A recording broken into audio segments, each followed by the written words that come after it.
While I'm picking up here, Court not known for a lot of force drain bonuses. So Menace Fades is always just a curious option, but maybe it just doesn't have a third effect to pivot to. But certainly saw some interesting games in the first round. That's what I needed. I needed a new tab over here so I can do this, make this go nice and big. Looks like we had at least one or two upsets. Check out the bracket. Uh, I know Kendall streamed his own games this morning and was victorious, so congrats to him. And reading through the forum posts, it looks like Wayne Cullen held serve and will be my opponent in the next round. So congrats to Wayne. Looking forward to those games as always.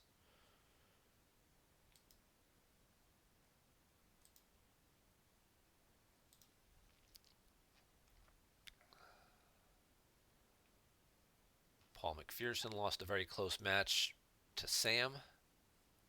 That first game came down to one force, and then the second game was also a single digit, I think. CRG picked up the win. Let's go to the bracket and see what we got. See if that's been updated. Hopefully everybody remembered to fill in your prediction contests as well. Looks like Scott's playing the musician deck. He used Uta Guta here to pull Grita. Other Rhodians deploy -1, so makes Greedo super cheap. You can use a force to take a Rhodian into hand, but more importantly, while at Audience Chamber, all your other musicians deploy -1, forfeit +3. So a whole bunch of other musicians deploy -1, forfeit +3, and they all do some interesting things. So Sam was the 8. He picked up the win and advanced. Everybody else in that bracket is kind of in this 10 a.m. group. Chris Kelly is awaiting the winner of this match. On the other side, both Timo Dussel and Matt Lutz held their seed and advanced. Edward Cheen was victorious over Sean Dixon. He'll move on to face Matt Harrison Trainer in the next round. And Bob Burer had a slight upset from the 10 seed over the 7 seed Jason Raindow. Congrats to Bob on picking up the win and moving on to face Jared Napolitano. Good morning, Mr. Strowenthal. Larry's going to pull a General Leia with strike planning, and then he's going to use his objective and get out Luke's hut. He missed the other site. This will give Darkseid a shield pull as well. This is the one that stops the force loss to the Black Sun objective, which is certainly a viable option. I think we saw one or two people in the lobby playing that. Oh, he had the saddle in hand. Okay.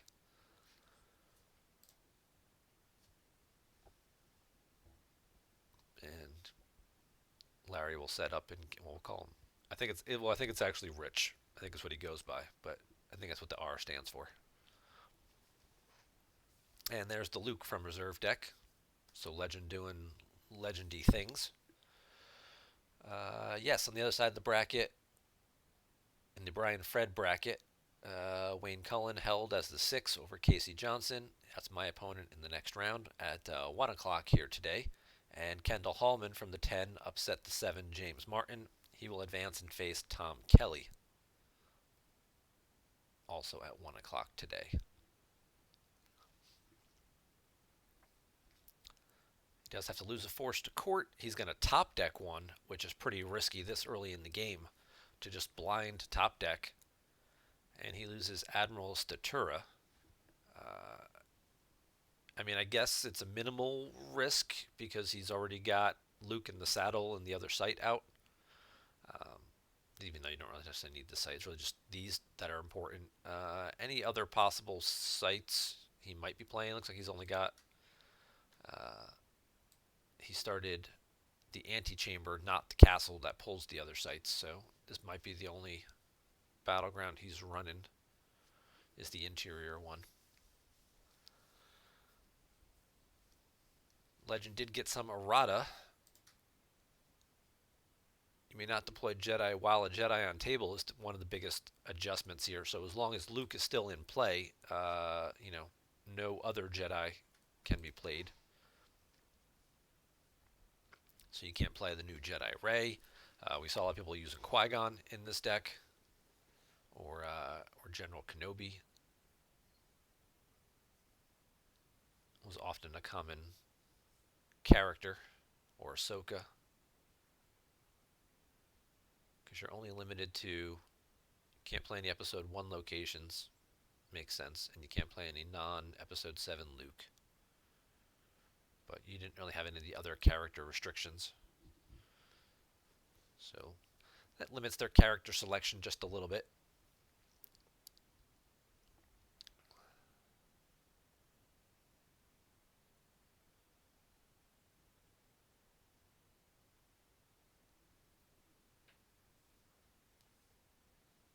Oh, that's what I didn't do. I didn't change my heading. Gosh darn it. Let me try and do that now. See if I can do that from my phone.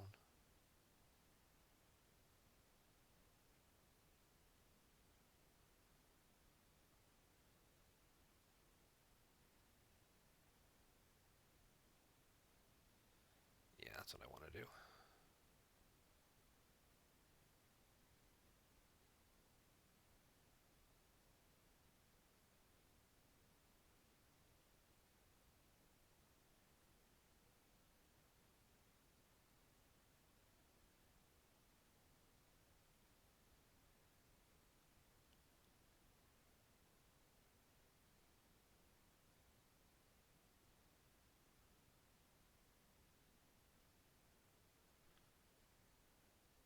There we go. Updated the old stream heading.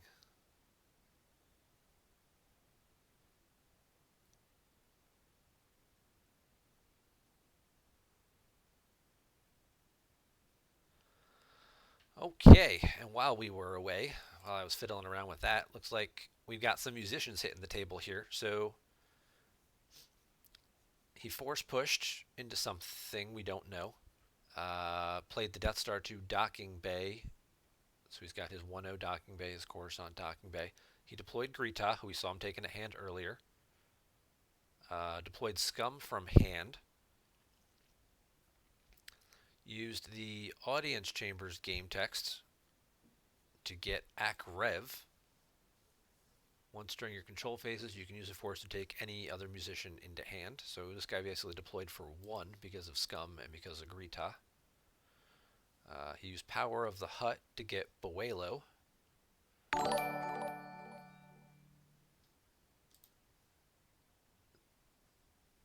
Hey, thanks for following, Halcyon. And then he also deployed Galid from hand as well. So there is a force drain bonus. Okay, so Galid in this particular deck. So now Menace Fades makes a little more sense there.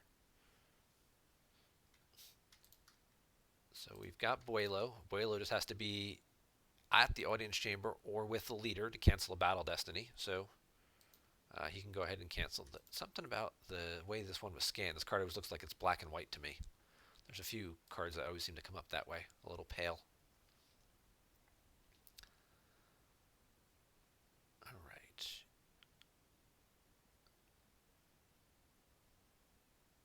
Rich used Luke's text to go look for the force projection. Was not there, so Scott did get to verify his entire deck. Now he's going to deploy some guys here to the Great Pit, so he gets around, and there's the projection. So we've got the projection to make the drain -1. Galen's going to add 1 back, so now we're still draining for 1 here. If he does play HUD Influence, and he can pull that out, that will negate the projection and let him start draining for 2 again. These guys here get around the court objective, so he doesn't have to lose 1 damage for that. Plus Rose now with Leia will let him start retrieving as well.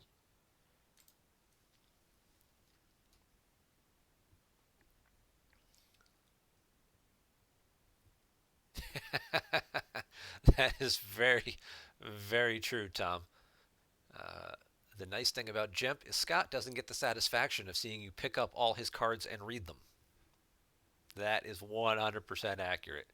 Um, Especially in a deck like this, or, when you get to verify his deck, you're like, I don't know what half these cards, I haven't seen half these cards in 20 years. Um, So yeah, there you go. This was a spelling challenge on an episode of Hollow Theater once, I believe. Dodo Badanoidu. Just trying to listen to Dan pronounce that was enough satisfaction. So we got Lin Mi. Boba Fett deploys free. Subtracts 1 from deploy cost of bounty hunters at same site. Subtracts X from opponent's total power, where X is the number of your other musicians, of your total musicians present, and you add 2 or 4 if you're fighting against Luke or Han.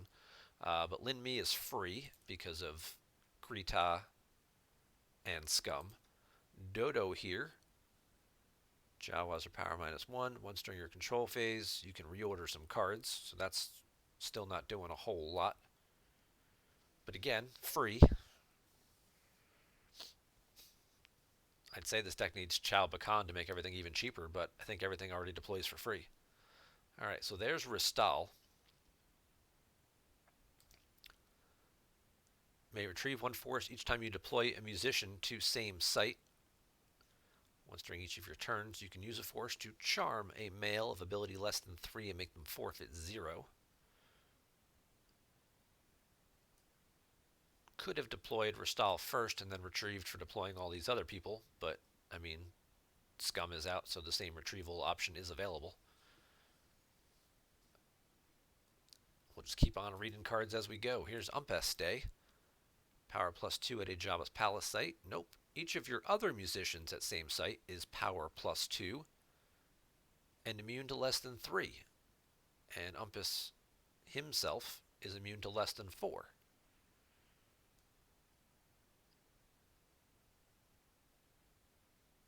Each other musician is power +2. So suddenly a big power spike here.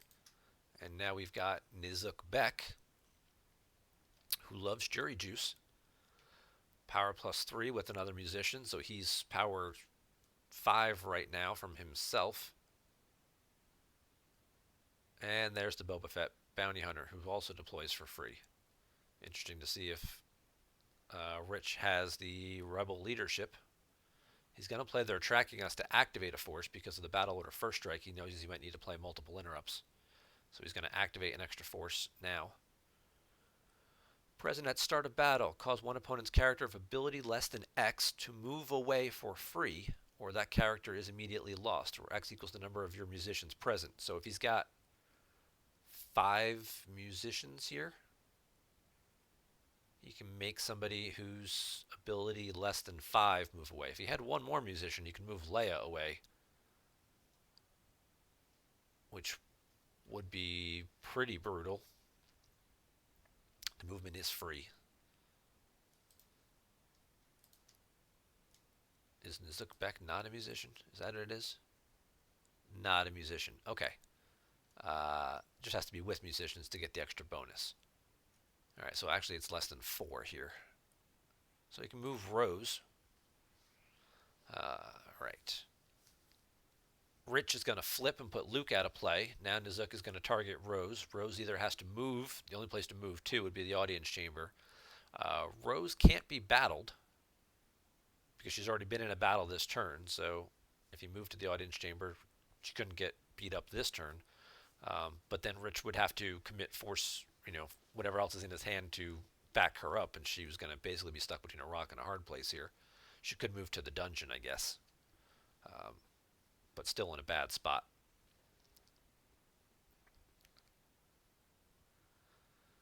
There is the leadership that will stop the extra destiny from Boba Fett. It's just 1 extra destiny at this point.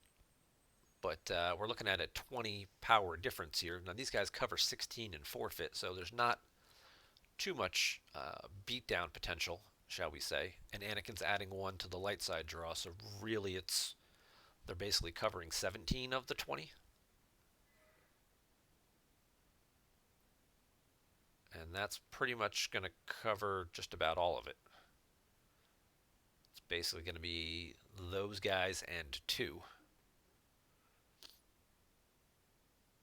And Scott's going to lose Boba Fett, so he doesn't have to pay the maintenance cost. So Luke's out of play. Rose is lost. Leia's lost. Anakin's lost. There goes the barrier that he drew for Destiny, and the force he spent to play the rebel leadership, which was BB-8. All right, looks like Tatooine once again belongs to Scott, as he's got a pretty sizable amount of power at each location. Did not see him pull the Hut influence though, so either not playing it or it was just not in his reserve deck. It might be because he's how he activated or whatnot. Maybe it's one of the cards he's been saving. Not sure about that.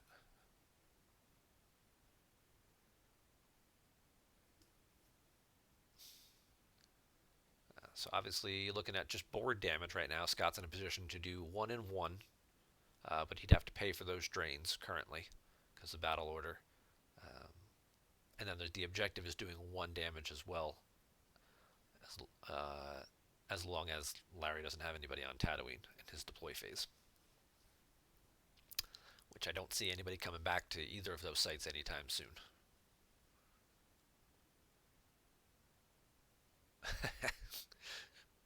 Naming this deck Motley Crew. That'd be a good title. It's certainly accurate on 2 counts there. A bunch of random characters that you have no idea what's going on with what they're doing, and they are all musicians. I like it. I was just rewatching their biopic on Netflix, The Dirt, not too long ago. Good movie. Check it out if you haven't.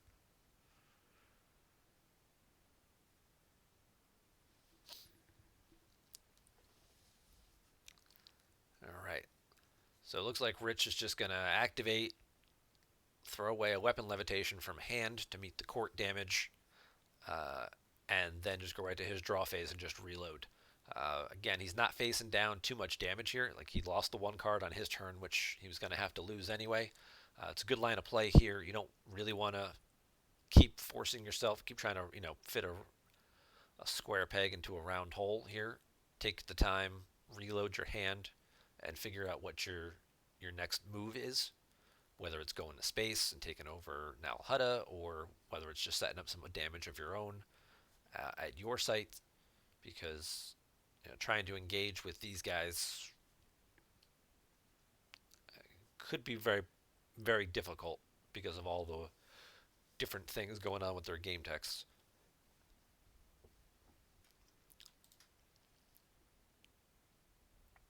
Nizook has started any battle, so it doesn't even have to be a battle he initiates. So you battle into him, and anybody, one guy of ability less than 4 is just going away currently. And here you're getting a battle destiny canceled by Buelo. Unless you've got weapons and things going on. You assume Scott has things like Stunning Leader. Stunning Leader would actually be very good in this deck because most of his guys are ability less than 2. So his guys stay, your guys get excluded, and then somebody like Rose gets left by herself.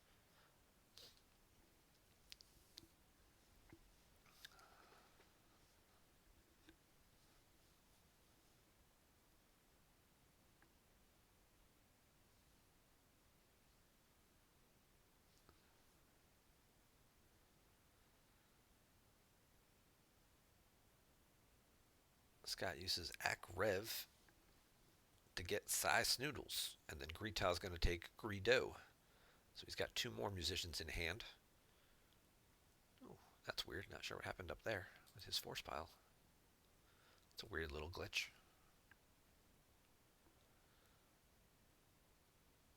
He does pay to drain for 1. Rich is going to lose. They're tracking us off the top, and then he's going to spend a force and play his escape pod combo and pull his Hujix, which may come in handy.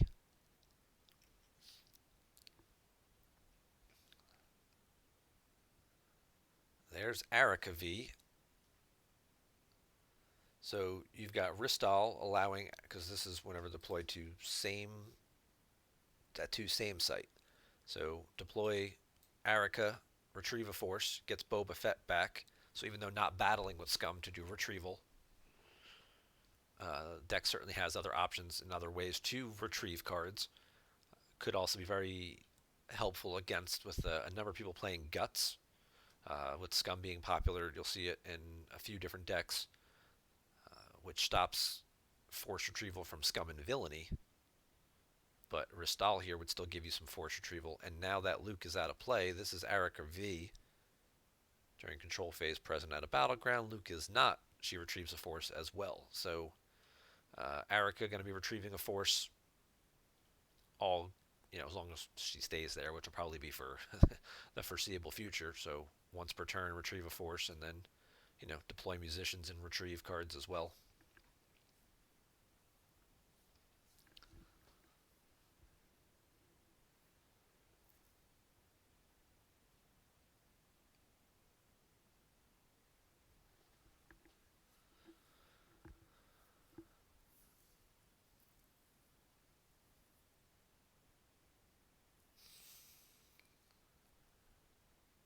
All right.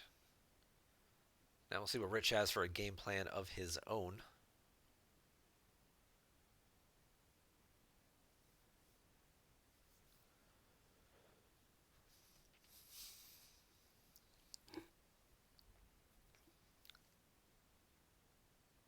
He attempts to use Maz's castle here to once per game get an alien, and there were no aliens in this 10-card reserve deck.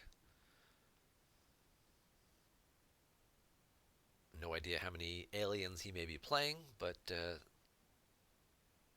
were none in the reserve deck.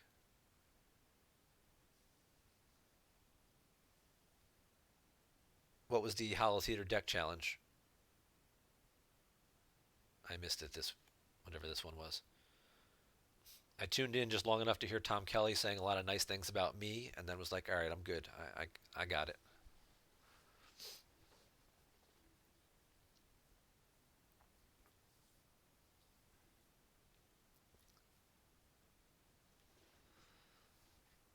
All right, so we got a Chewy with Bowcaster going down to the old antechamber with Solo. So now he's got 2 resistance characters there, which I believe gives him... Yeah, so he causes an extra force loss. We have 2 unique resistance characters. This used to be a drain bonus. Now it's a ping damage, so it gets around things that cancel force drain modifiers.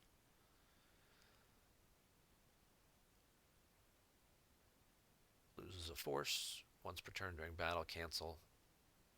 Once per turn, cause a force loss. Once per turn, you can do the cancel and redraw thing. Now he's going to peek at some cards, move them around. He puts them on top of the old reserve deck after deploying his second Leia.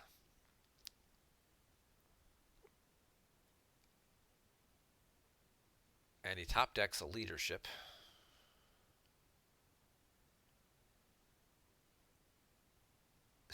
Tom takes them all back. Well, gee, thanks, Tom. Win a competitive game with the most aliens on table. Oh, well, yeah, that's... what do we got, 11 currently? Is it just your aliens? Because if we count these over here as well, there's 13 aliens on the table right now.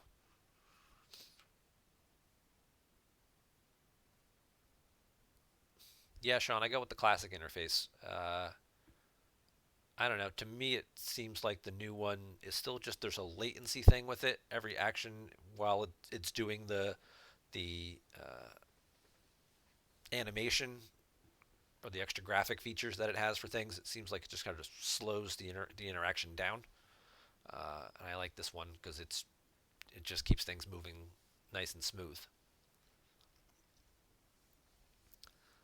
All right, not a lot for Scott to do. He's got no loss pile after retrieving with Erica, so he'll pay to drain at the Great Pit. So basically, if we're looking at damage right now, it's drain for 1, drain for 1. Have to pay 6 to do it.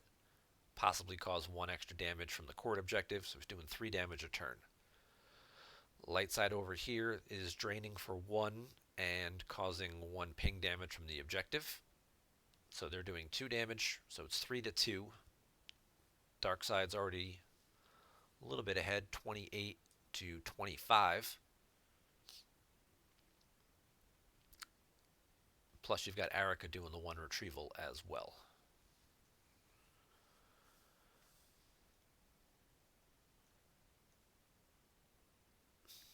Oh, he did start the Menace Fades over a Brave Resistance, so he did have it. Okay. Well, Jakku wasn't on table because he opted to start the Sight instead. So I guess he does have that as an alternate start, or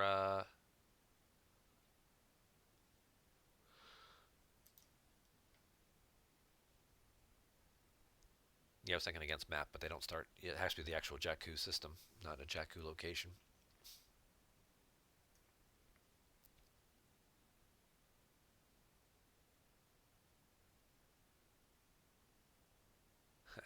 Yes, Advocate is the original Advocate, the OG, Scott Lingrell.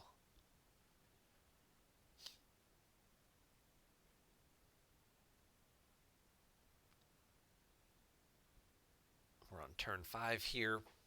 Scott's just going to his draw phase. Again, not really needing to push the action much. He's winning the damage race, as we just outlined, 3 to 1 per set of turns. And he's got no loss pile.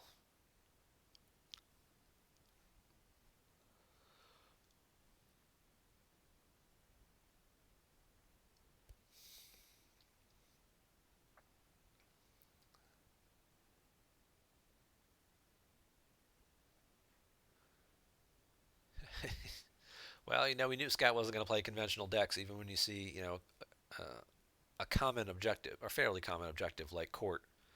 You can rest assured it's not your father's court.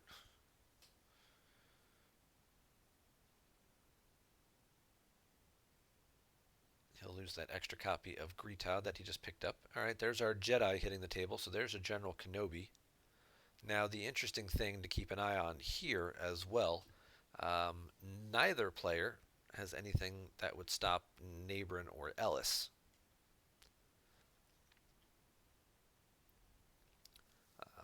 Light side does have the Quite a Mercenary V card. Dark side does have the Uta Guta interrupt, which we've already seen him use the Uta, so Nabron gets a little more dicey with that.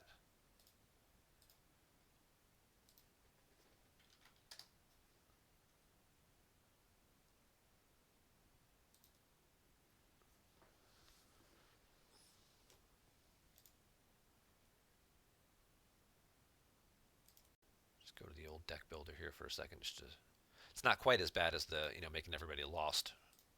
I think it just cancels the interrupt.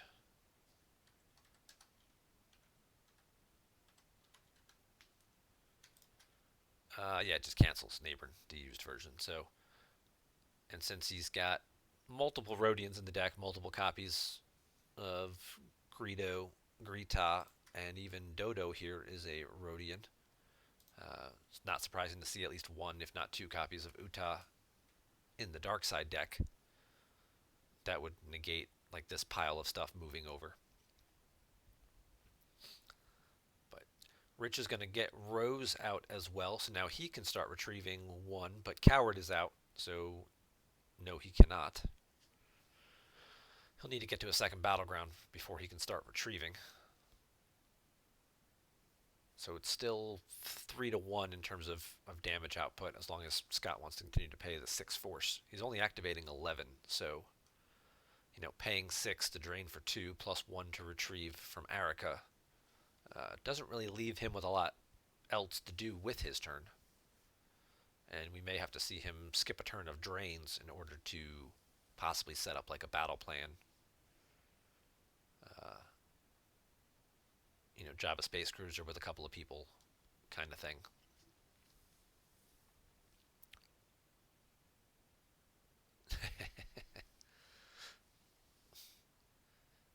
Yeah, usually try and read those cards on your opponent's turn, right?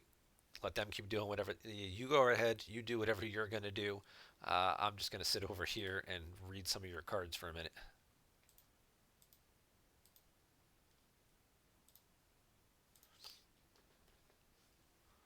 All right, so Dodo text control phase, peek at top X cards of your force pile and reorder them however you want. So he gets to number of other musicians. So Arica being a musician now. He gets to look at the top 4 cards and put them back in whatever order he wants, and then basically just goes to his draw phase and draws 2. So I guess he put the 2 cards out of those 4 that he really wanted back on top after he was, I guess, decided how he was going to drain and whatnot. He just drained in the 1 spot. It looks like he retrieved with Arica. He paid 3 to drain for 1, which got the escape pod. Oh no, he did drain in the 2nd spot. That got the Bith shuffle. Okay. And then he peeked, put 4 cards back, drew the top 2.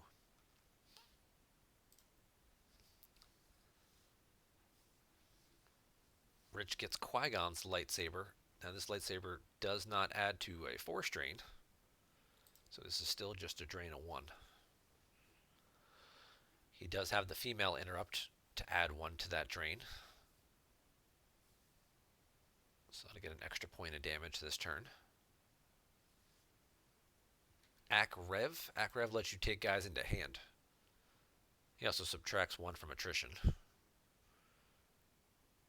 But use a force, take a musician into hand.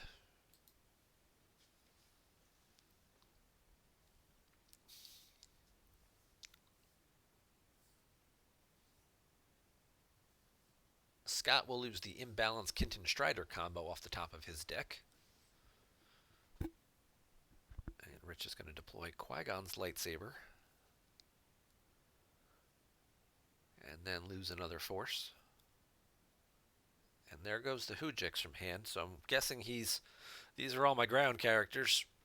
Not really going to get beat down when I've got 21 power and 2 battle destiny and multiple weapons. Now that was a foil Hoojix. I don't remember when he escape potted earlier if he took the foil Hoojix into hand. It's always an interesting thing when you're playing multiple copies of a card in your deck and one version is foil and the other one is not. You kind of clue your opponent in that there's 2 versions of the card in your deck and it's not the same version they saw before.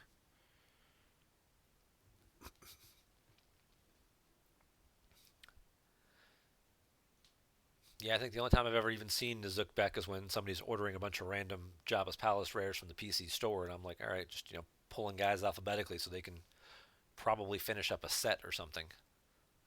But I guess one of the advantages of a deck like this is there's not a lot of cards that you're using in other decks, right? So it frees up a number of other card slots, lets you kind of keep multiple decks together 100% complete.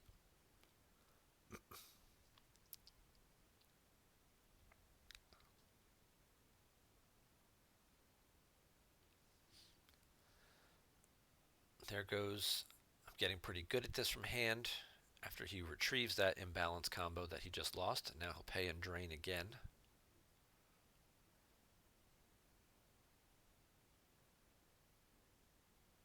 So if we're looking at cards face down, Scott's got 23. They both have 11 in hand, so 23 to 13. So we're kind of starting to stretch things out a little bit here. And with only 13 force available,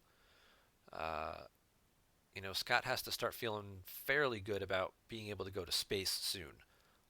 I know he doesn't want to obviously commit there and risk, that Rich has got a much stronger space fleet available to him, whether it's up a Profundity, space package, Profundity Bright Hope or something. Nope, there's Size Snoodles from hand, also a musician, that will trigger Rastal's ability to retrieve. Don't know what Sai does. During your deploy phase, allows Jaquil or Bib to deploy from reserve deck. Okay. Once per turn, when you have at least 3 musicians on table, you can play Omnibox to cancel a force drain at a related site. So that Omnibox, it's worse combo.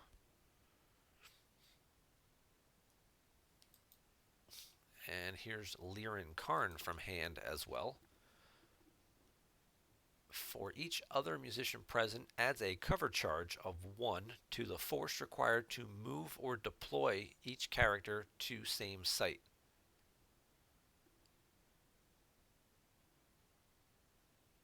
That would impact both players.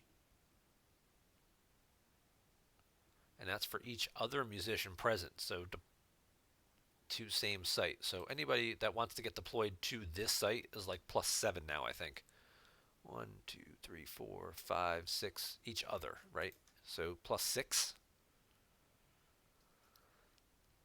Whew. I'm going to guess Scott's done deploying people then.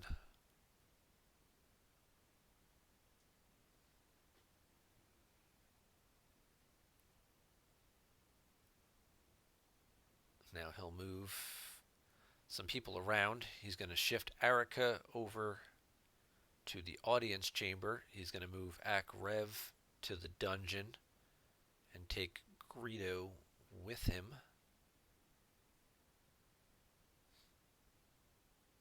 That will get him an extra drain here because of Galen's bonus at Jabba's palace sites.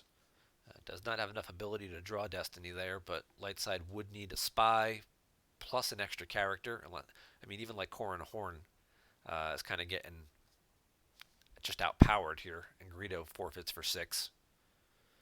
So to be able to deploy a spy plus an extra character and battle and draw multiple destinies, not really a concern at this point in the game, with Rich only having 13 cards left face down. And a lot of his best characters already over here. Alright, so Rich is going to go to space. He's going to commit first. Kind of has to at this point. He can't afford to keep paying a drain. He's losing the drain race. So he's got to get some extra damage in. We'll see if he's got Poe. So that's 2 destiny and immune to less than 5. See if he has another pilot to put on it to at least get enough ability to pretend like he cares about Zuckuss. Good call, Tom. This is exactly what Light kind of had to do. Can't afford to sit around and wait any longer. They're already fallen considerably behind, and just have to get a second battleground so they can start turning on the Rose retrieval as well.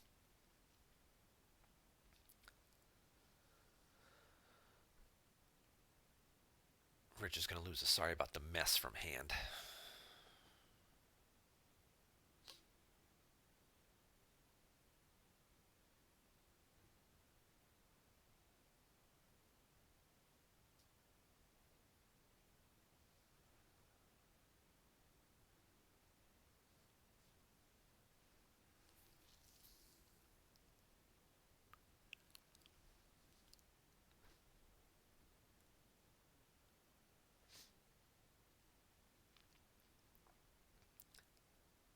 Cycle a Hear Me Baby back to play a shield to put get Goldenrod out, so if the Jabba Space Cruiser does hit the table,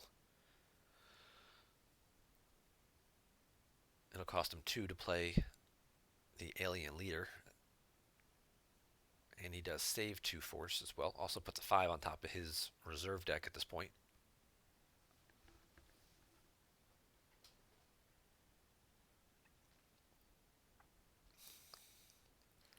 Erica will retrieve the only card in Scott's Lost pile.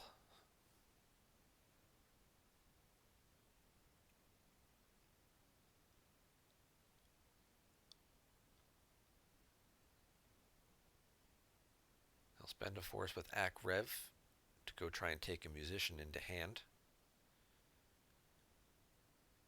And he took another copy of Akrev. It is the one also decent benefit of this sort of thing, where he keeps losing aliens from hand and then retrieving them with Erica, is he can keep pulling these guys out of his deck and keep kind of looping them around, so he always knows what he's losing.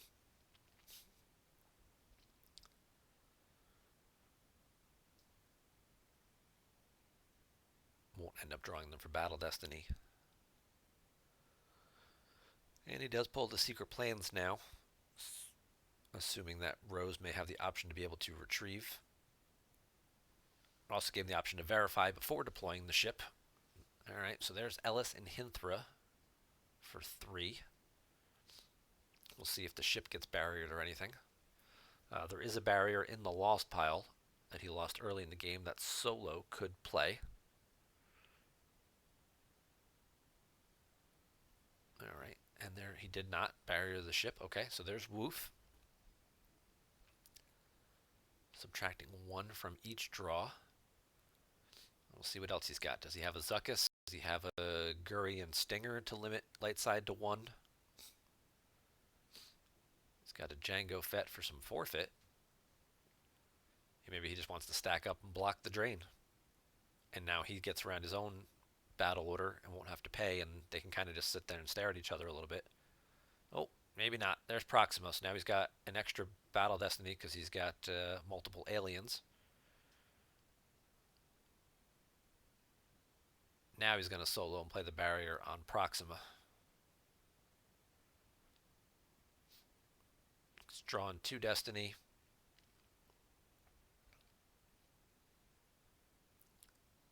It did cost him an extra force because he does have the useless gesture. So you would not have any force to play any other interrupts if Scott were to initiate battle here.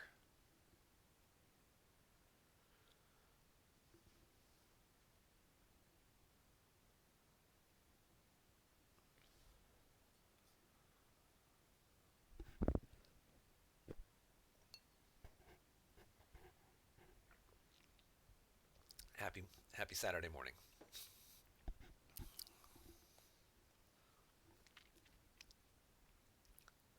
He targets to deploy the smuggler once per game, lets his opponent verify his deck. I don't know if he just forgot what was in there or...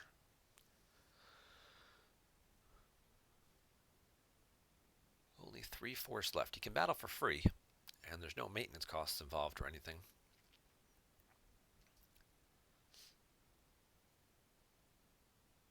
He's just going to draw and leave everybody sitting there, which is perfectly fine. He's, sizably ahead, 22 to 11 in terms of life force counts face down.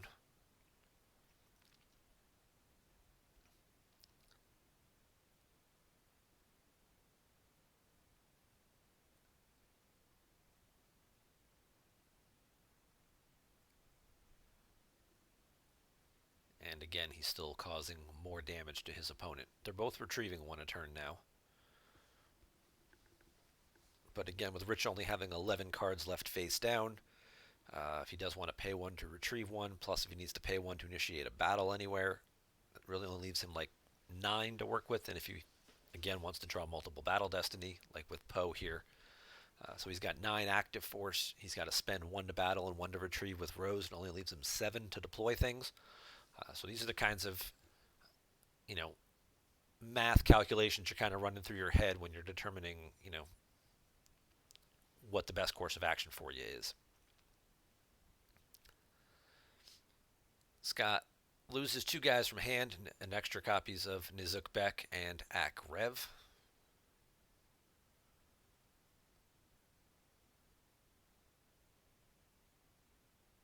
Lightside will retrieve with Rose. He's got 2 solid destiny down, but Jango does forfeit for 8, and Woof is subtracting 1 from each draw. So if those are 2 5s there, that's 8 total battle destiny. Ray is not on the table yet, though, so Ray could come down and add 1 to the total. That would push the total possibly to 9. Again, assuming those are 2 5s. We don't know what's really there.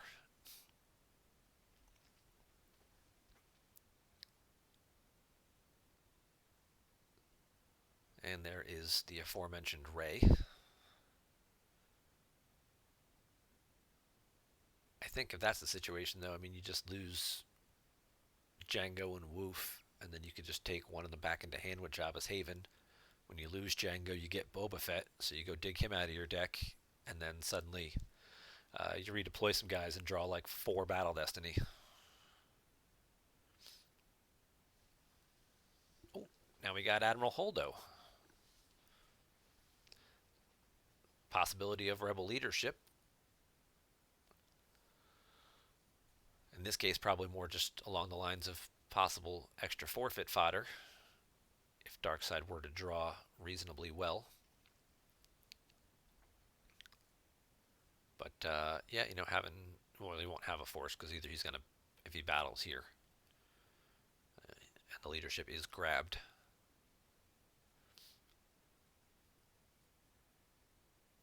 But it does give him an extra character, so if he wants to do the redraw text, he battles here, can't retrieve because of secret plans.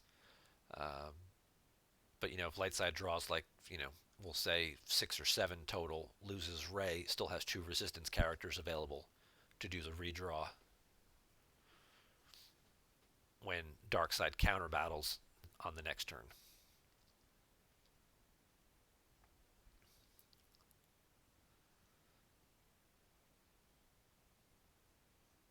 We also have not seen Finn. There's a Ray with lightsaber. That's not good. And there's a Dark Lighter spin. So Lightside just has a total of 5 because of Ray, which does crack the immunity. So that's only 1 character that would have to go. Lightside draws a 3, which seems reasonably safe. Probably not worth redrawing. Most of the characters in this deck seem to be Destinies 2 or 3. There's a Jabba. You definitely want to be, you're okay with that one. So Lightside will probably just pitch Holdo here. Actually, they don't even need to because they're immune to less than 5 because of Poe. Ugh. Yep. And as predicted, Scott will lose Jango and then go dig out Boba Fett. And then it would not surprise me to see him use Jabba's Haven and take Jango back into hand as well. And then it's pretty much going to be, yeah, laying the smackdown on the Tantive on the following turn. Put Jango back down, you put Boba back down, so now you're getting 3 Battle Destiny. Lady Proxima will then also add 1, so now you're getting 4 Battle Destiny. If he has another ship to deploy, he could up his power total as well. Lightside can't play leadership because they've got no force saved. It's both grabbed and first strike would be out, so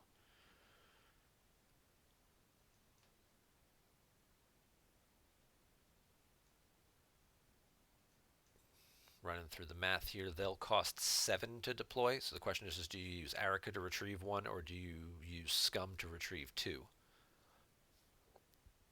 He's just going to use Arica here. Okay. Because you're not going to want to pay 2 to retrieve 1 with Scum. That's just silly.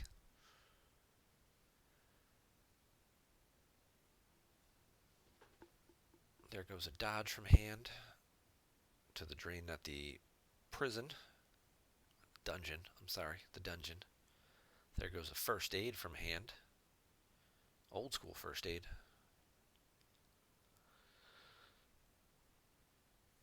For those of you curious what this one does, forfeit was reduced to 0, you restore it to normal, or reduce your battle damage by 5 by losing from hand a starship, vehicle, or character. So it just covers 5 battle damage. Throw away a guy from hand. It's kind of like a interrupt version of Mantelian Savrip. And Savrip has some pretty common cancelers, so we don't see it played very often.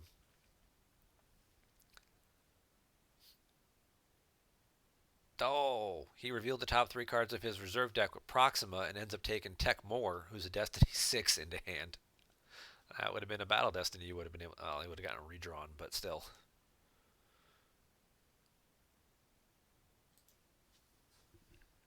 You just took a 6 out of your deck. You took a card out of your deck, which at this point in time, I'm not really sure I agree with. But he's just playing to win the game here right now. He's up by 21, so doesn't necessarily need to. Obviously, you always want to maximize your differential, but there's still a little bit more to play here.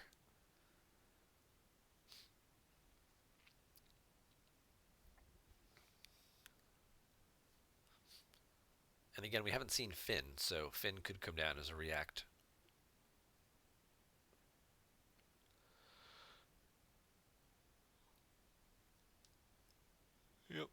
There's the Django. There's the Boba Fett.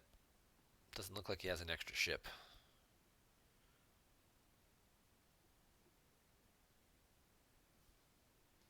Rose has to be with Finn, I believe. I hate when that happens.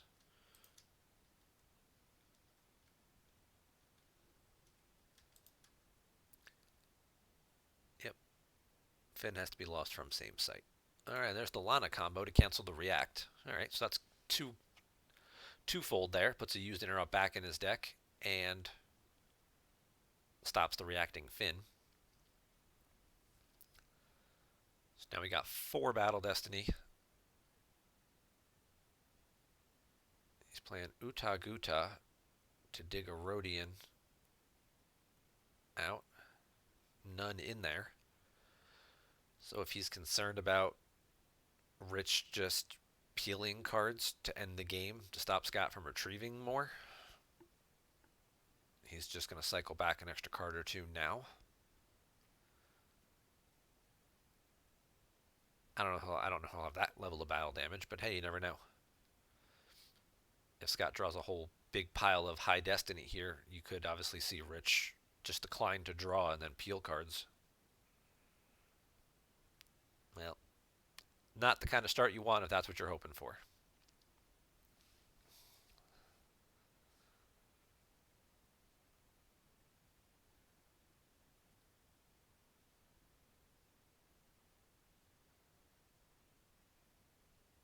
Hey, there's Jabba Space Cruiser. Could have been some extra power.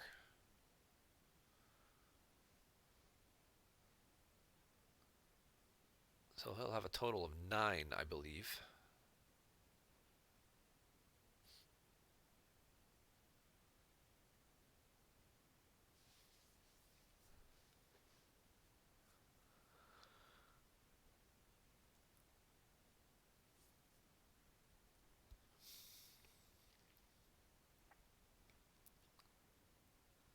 And now Lightside will get 2 draws. If it's the same cards from last time, it'll be the 5 and the 1. Yep, I'll give him a total of 5.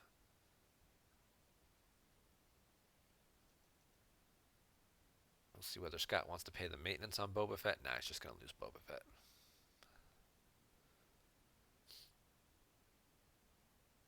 And Lightside here is looking at Holdo and probably Rey to cover the 9 attrition.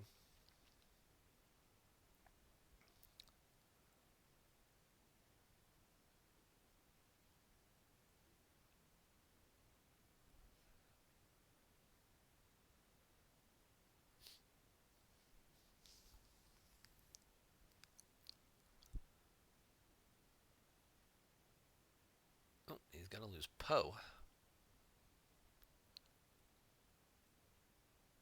I think we saw him lose a Poe earlier.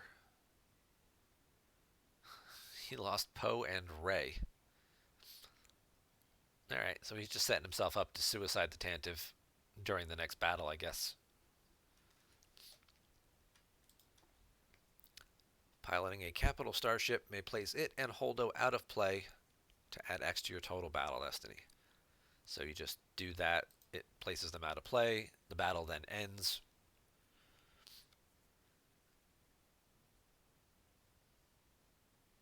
And you don't take any battle damage from that.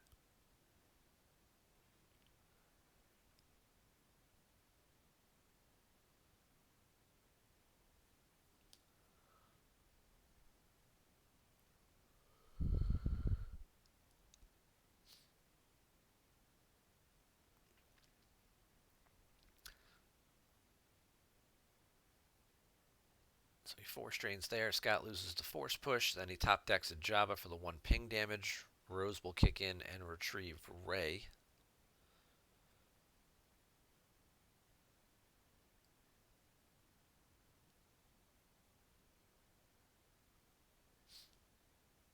He could initiate battle here to use Leia's text to also then retrieve to suicide the ship, as opposed to letting his opponent battle him and retrieve cards with Scum.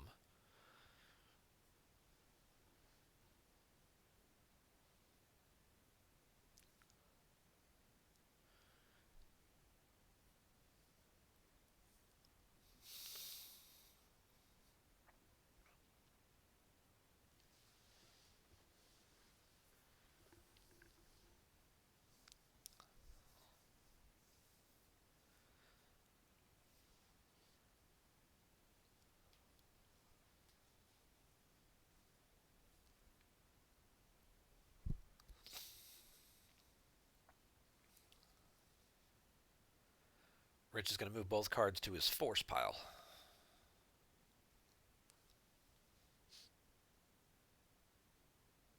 Let's see what he wants to do here. All right, he's going to put Lando aboard the Tantive. Stretch this game out a little bit longer. Can't say you blame him too much for that. I mean, obviously he wants to try to get an extra force loss or two.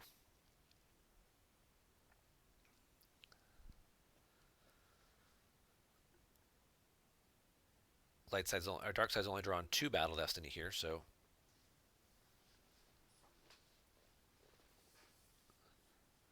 and their destiny hasn't been all that great. You'd like to think you could Lando would cover the 7 that Scott would be likely to draw.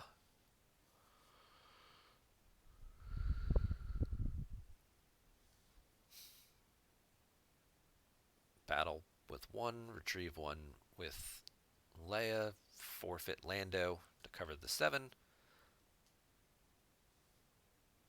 and then possibly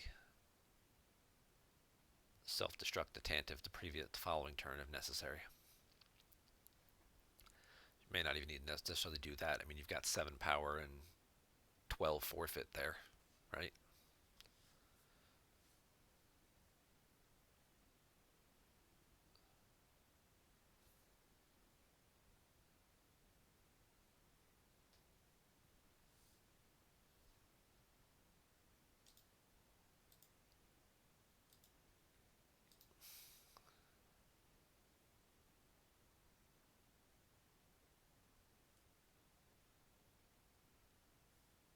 Uh-oh.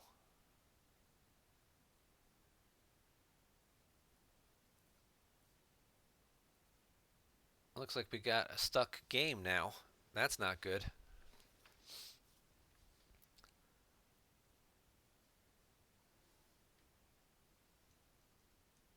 The action timers have stopped for both players.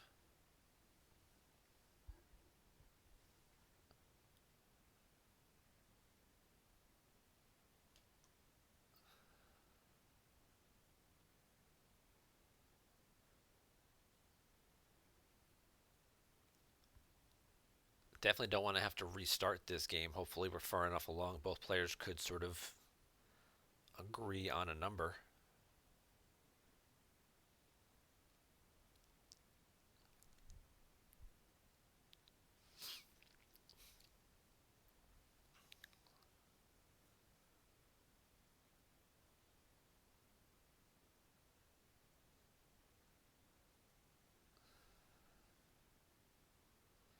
Not sure what else we can do to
so we're going to hold up here and take a second while they try and figure out what is going on.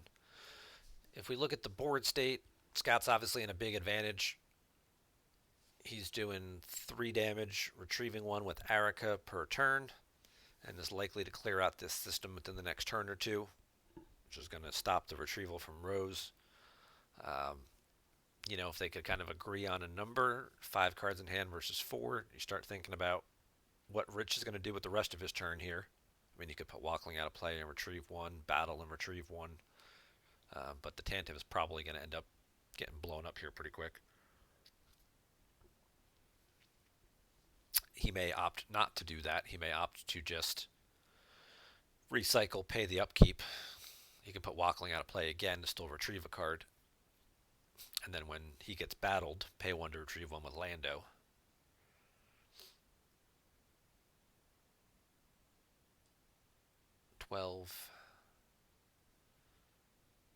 Drain one, ping one, drain one, ping one. He can do that for 2 or 3 more turns. Scott can offset some of that with his Arika retrieval.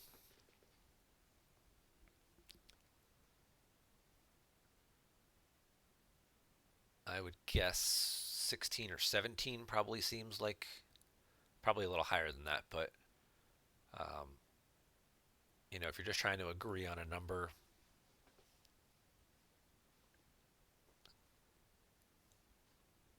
17, 18, something in that range. So currently Scott's got 22 down, 5 in hand. Larry has 12 down and 4 in hand.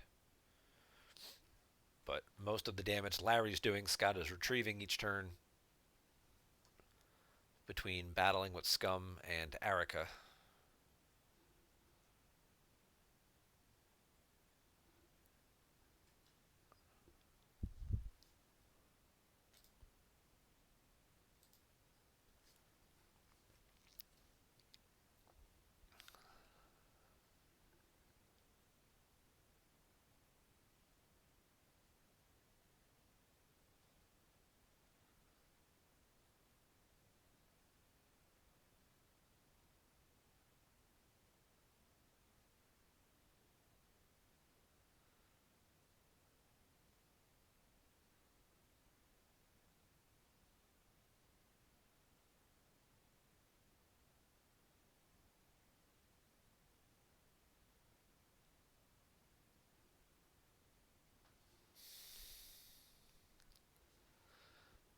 So what's our last action here? Last action was deploying Lando.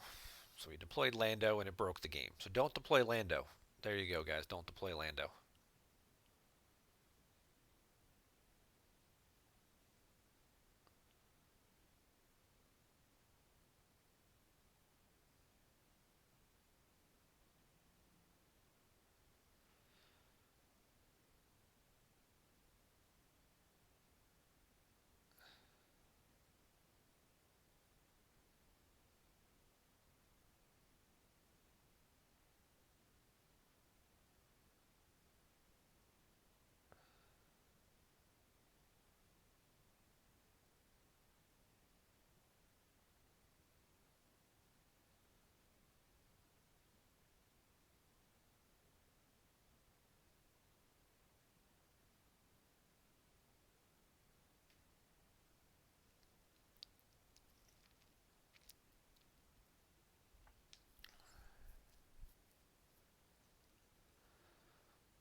Right now the players are just sort of chatting while they're waiting to see if Echo Base Trooper can do anything to get the game moving again. Probably not. We're also simultaneously talking in the tournament director channel about a possible resolution.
So we'll try and walk this through.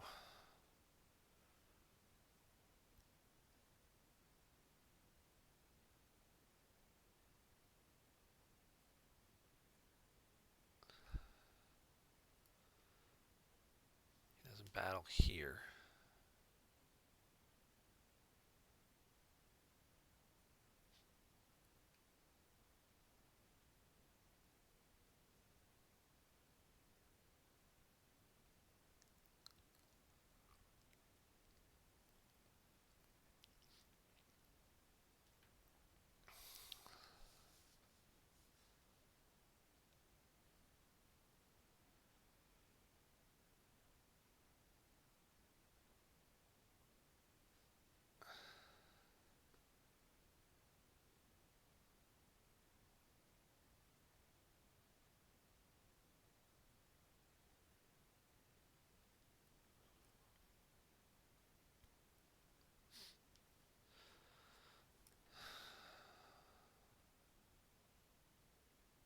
He doesn't battle here.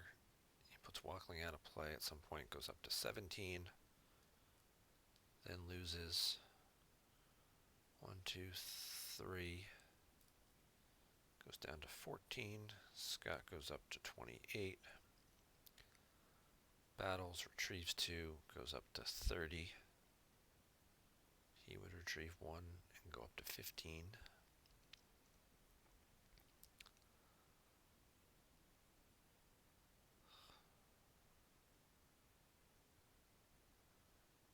We assume the ship lives. He then drains for 2, taking Scott back down. 28, retrieving 1, going up to 16.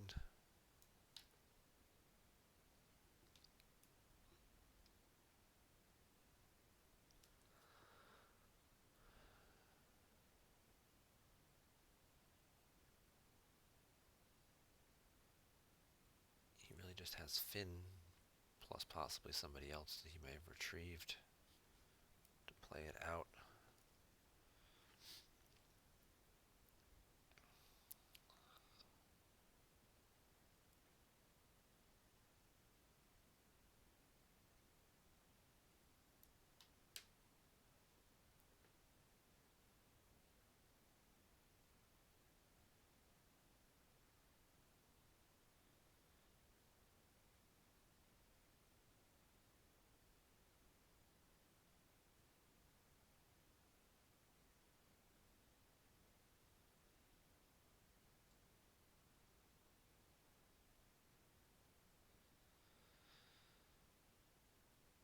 Yeah, I mean, you can't math all the potentials out because you don't obviously know who's going to deploy what and what the destiny numbers and stuff are going to be, but Scott's clearly out damaging Rich. Rich is going to lose his retrieval, which is then going to cut into the damage he's taking. It's basically going to be only like 1 a turn for a series of turns here. And he's going to get this drain in space going as well, and Rich is probably just going to drop at some point.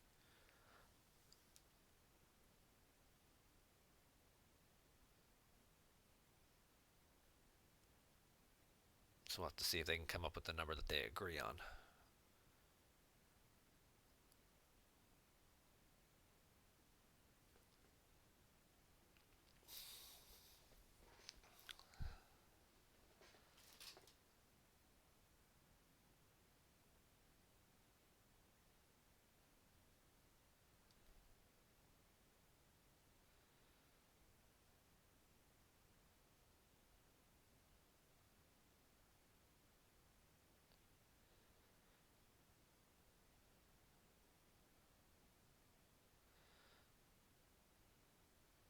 Alright, looks like Taco Bill picked up a win in game 1. As did, let's see, Taco Bill was playing Steven Squirlock. He picked up a win by 22.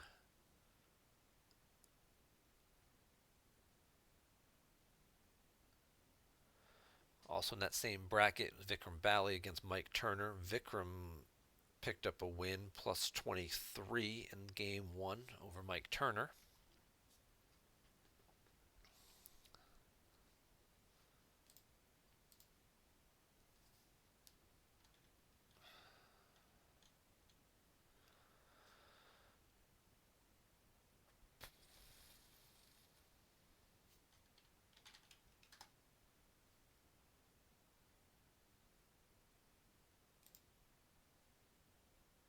see if we have any other round one results.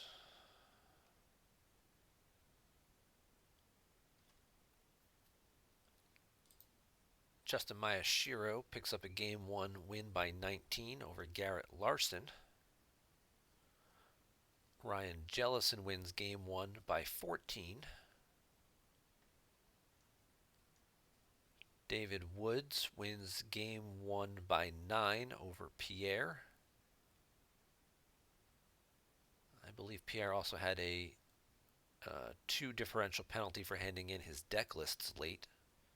So that could be as high as 11. I don't know if they factored that into the result or not. Brandon Beatty wins Game 1 by 23 over Justin Caruli. And Matt Scott won his first game by 12 over Zach Stenerson.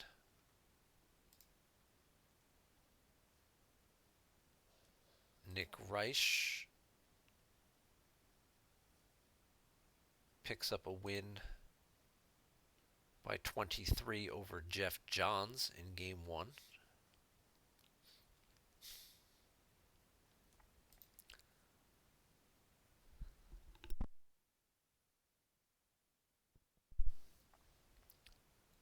And Chris Hull picks up a win by 20 with his dark side over David Dredge. I believe David also has a 2-point differential penalty.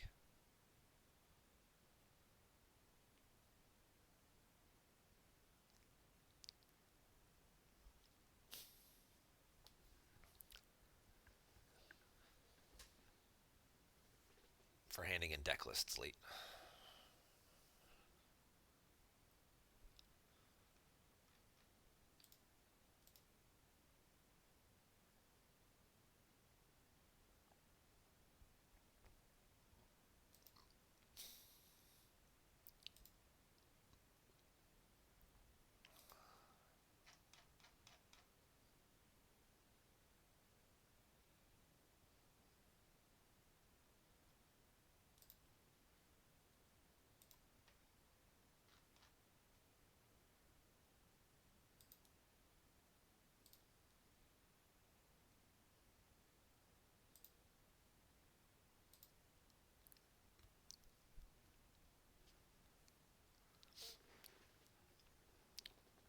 Let's take a peek at the old Gemp lobby and see what else is going on there in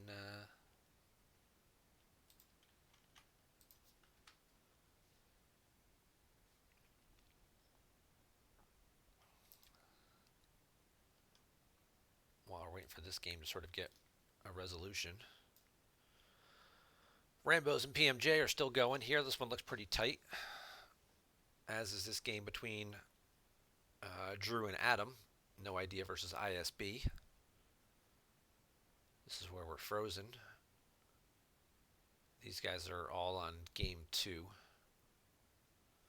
Profit CCT. That's an interesting matchup because CCT basically starts flipped.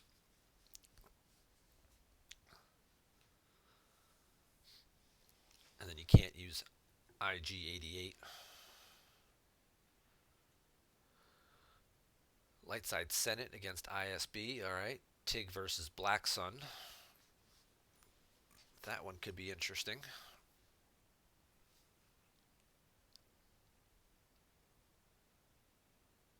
Bring Him Before Me is playing Bring Him Before Me against Profit. All right. Then we got TIG versus Black. A couple of two TIG versus Black Sun matchups. All right. QMC against Map. Rebel was a fun game. Hunt Down, Watch Your Step, Shadow Collective. Shadow Collective is always an interesting deck. It tends to put a lot of cards on the table, so losing the first game by 20 against Watch Your Step might be hard for David to overcome, especially if Joker King kind of just sets up in space and does some quick draining at Kessel and stuff like that. Shadow Collective has, a decent little space package, but, compared to Watch Your Steps, multiple Battle Destiny and Outrider subtracting and stuff like that. Hunt Down, Watch Your Step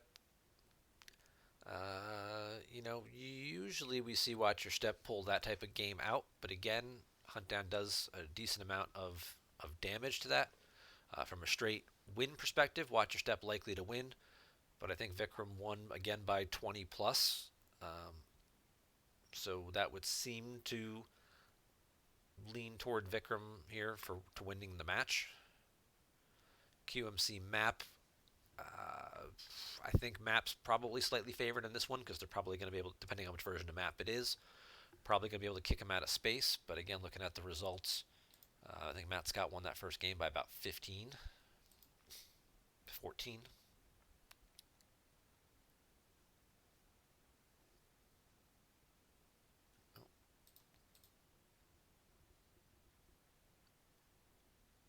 Brad Kipple advances over Winston per the post we just saw. So whether he won the first game by enough or they've already played both games, not sure about that.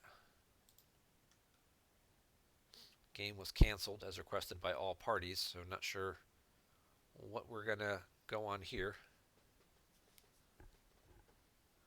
All right, results of the Scott and Rich. Both players agreed to Scott plus 10. Oof, that's rough. Scott clearly would have won this game by way more than 10. Um, I would have thought it would have been in the mid to high teens, 16, 17 force. Rich not really doing a whole lot here in terms of damage output. Scott's doing a lot and retrieving a card every turn. So that certainly sucks for Scott. And if he loses and doesn't get to advance to the next round because of a bad tiebreak there, that would be very unfortunate.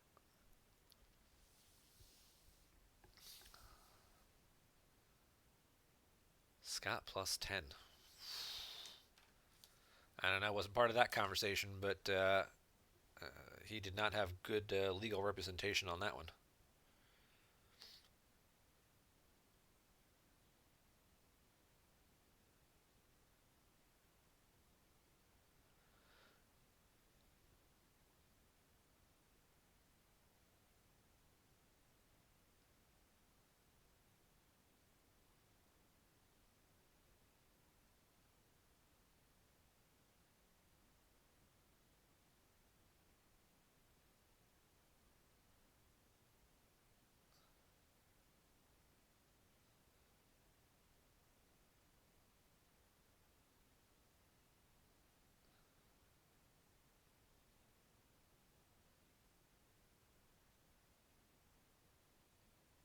All right, we'll see if they get game two started up here in just a second. We'll update that.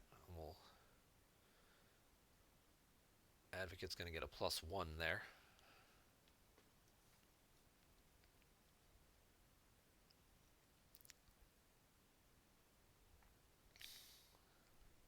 Or +10 there for game one. See if they get game two here started up.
Wait for them to get set up here for game number 2. I'm sure they're taking just a short break.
Trying to see if I can get an update as when they'll be starting game number 2 here, because I don't see their game up yet.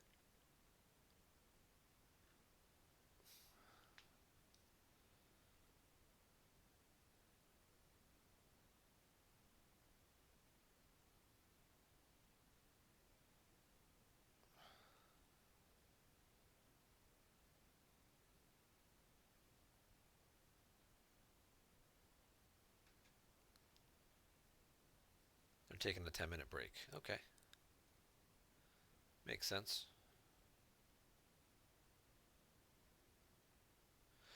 Thank you, Tournament Advocate Chris Schoenthal, for all the updates.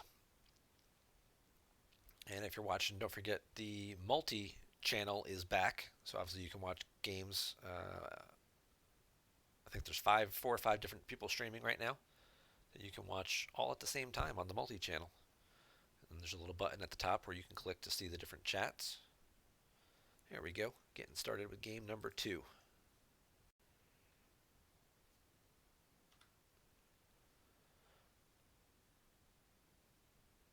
We've got Hunt Down. We've got Hitco in a +10.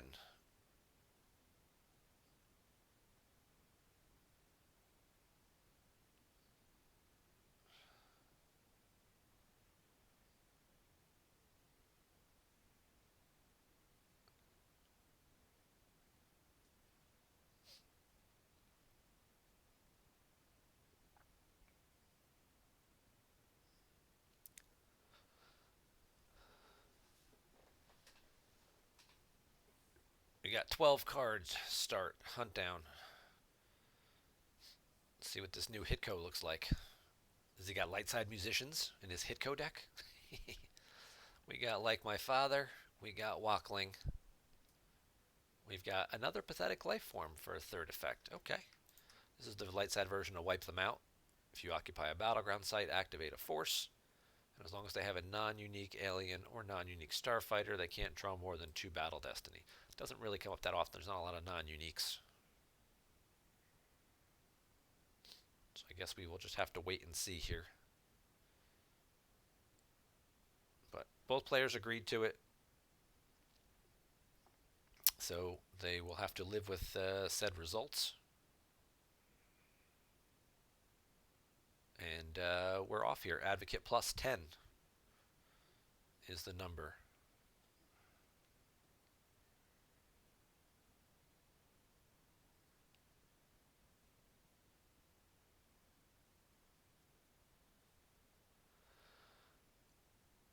Scott certainly does have a lost pile advantage, 4-22. So Rich would need to win by 11 to advance here.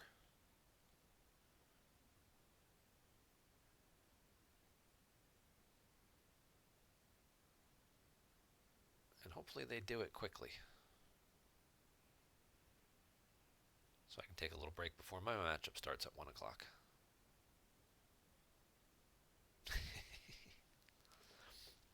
Hunt Down versus Hitco is not usually, mains versus mains, not always the slowest matchup. Usually a game like this depends on who really locks down that first battleground, wins that first battle or two, and then kind of just digs in deep and then just leans on their opponent. They should both be taking some damage from Visage for a little while.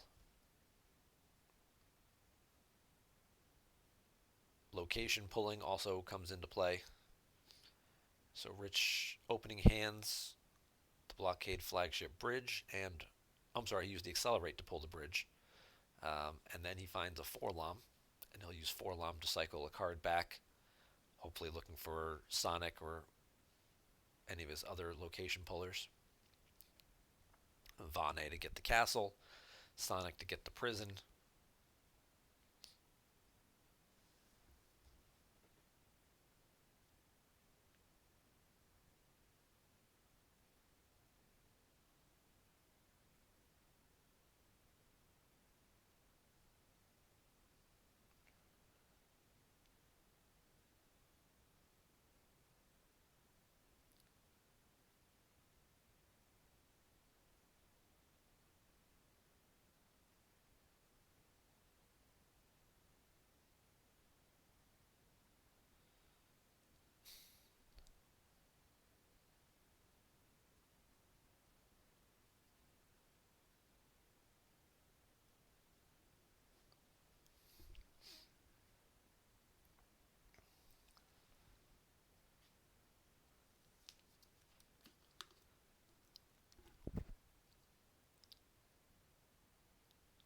Top decks an I Am Your Father. Top decks throws away a Sense.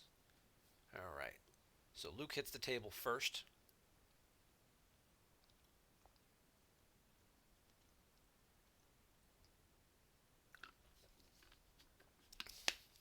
And gets his lightsaber out.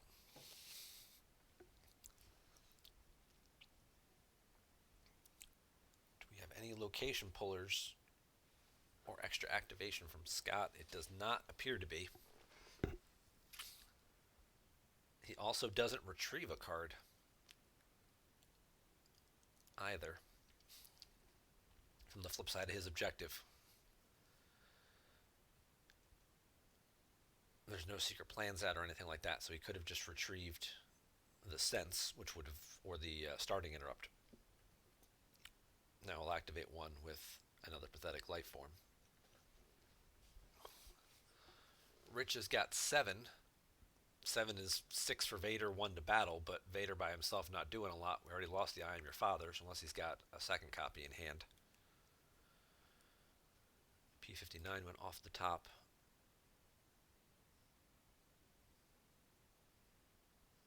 As did the I Am Your Father. Scott lost the Sense from hand.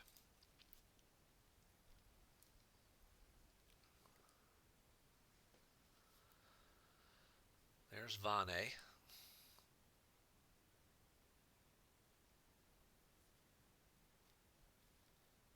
He'll use Vane to go look for Vader cards, whether he's going to get the castle. Yep, get the activation. And the castle once per game gets you Vader. Also gets you the... Vane also lets you activate a force, so that'll just improve the activation swing here.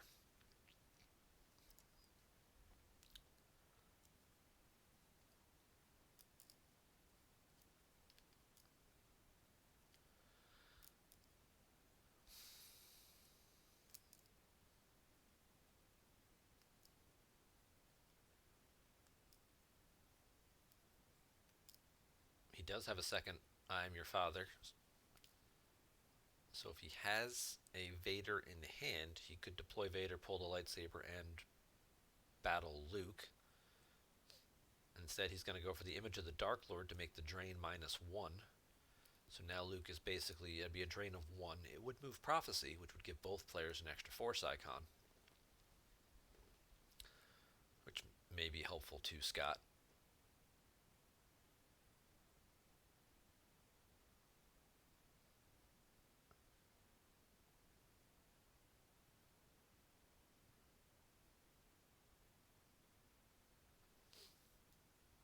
And then Rich is just going to opt to draw a couple cards instead. Save some Force. He saved 5, so certainly setting up for a possible beatdown. Scott loses a non-combo out of commission from hand.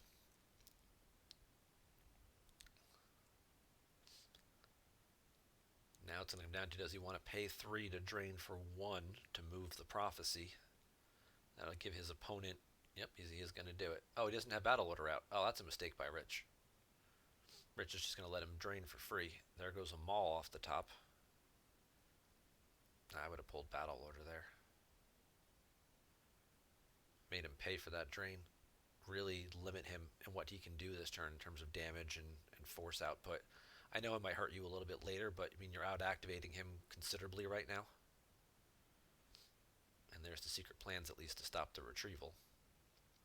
Or cost the retrieval. And now we got a daughter to the village.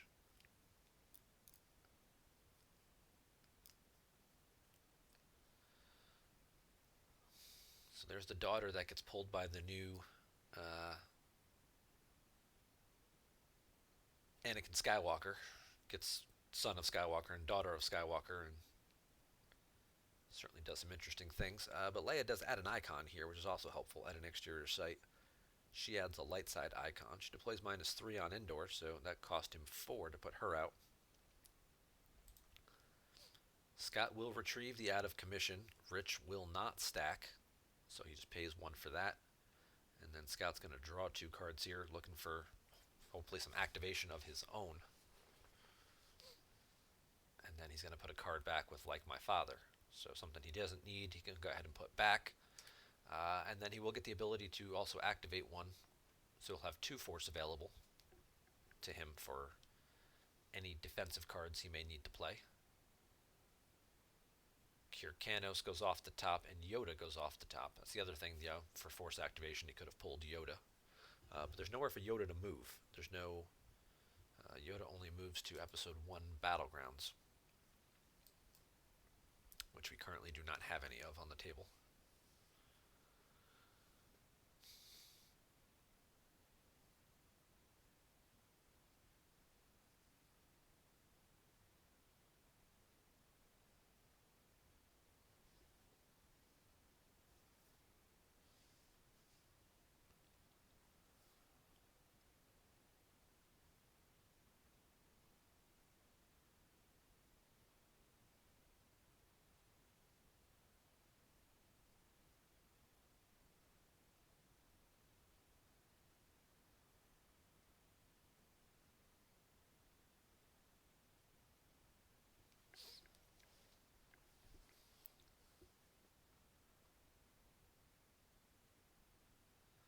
In terms of defensive interrupts, 2 force could be a clash, could be a barrier.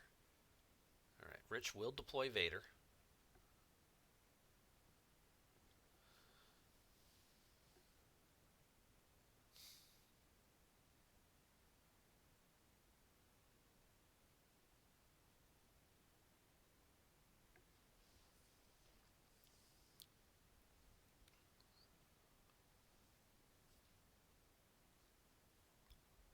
He goes for the lightsaber with I Am Your Father and misses.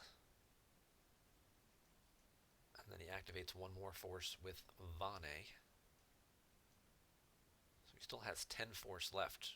It's going to be an EPP Mara. Alright. Now, Mr. Vader here is immune to clash, sorry about the mess, and attrition less than 6. Mara is not immune to any of those things.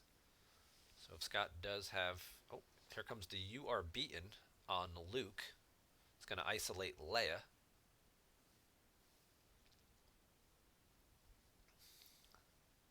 See if Scott has any type of clash here. You can clash Mara, and then it's just... Nope, no clash.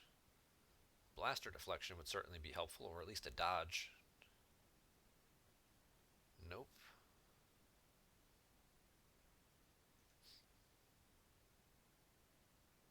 That's a swing and a hit. Do we have like an Odin combo? Stop her forfeit from being reduced? No, Scott just concedes. And says good luck in the next round to Rich. So he's got nothing here, I guess. And he's going to peel 6 plus something. So Scott's just throwing in the towel and letting Rich advance.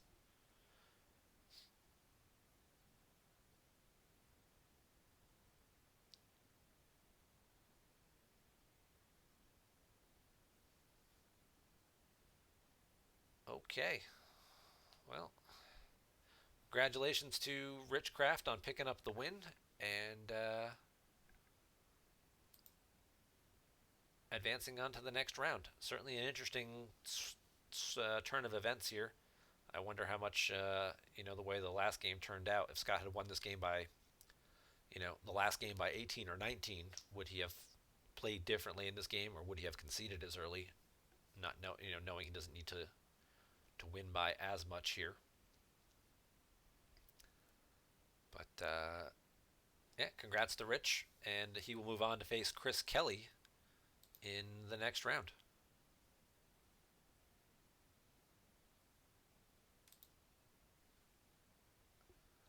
All right, well, that's going to do it for me here for streaming for this morning. Take a little break here. There's plenty of other streams for you guys to watch. I don't want to duplicate anybody else's game either. I'm going to take a little break before my matchup starts at 1 o'clock. I'll be taking on Wayne Cullen. Should be some interesting games. I'm sure, I don't know if that'll be streamed or not or anything, but, again, we'll have 3 or 4 people streaming throughout the afternoon. So be sure to enjoy all of the other Twitch streams and be sure to follow all of the additional streamers. They appreciate the support, and it'll also get you notifications when anyone is streaming. Just click that little purple heart there right below the picture window that says follow. Follow along to us so you know when we're online and we're active. But thank you guys very much for tuning in this morning, and enjoy the rest of the day.